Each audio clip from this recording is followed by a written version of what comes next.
Tapos kusa na siyang magbubukas. Ayan.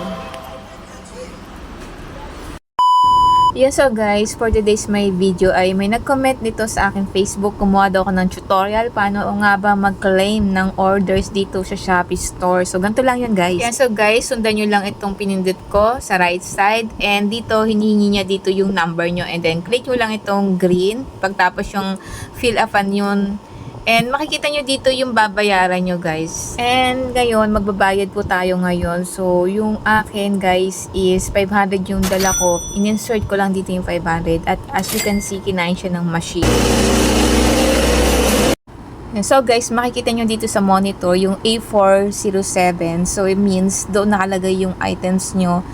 And then, kusa na yun mag-o-open after nyo magbayad dito sa machine. So, as you can see, kinuha ko na yung aking sukli. After ko magbayad, guys, ay kinuha ko na itong aking receipt. And, pupuntahan natin yung locker na 84.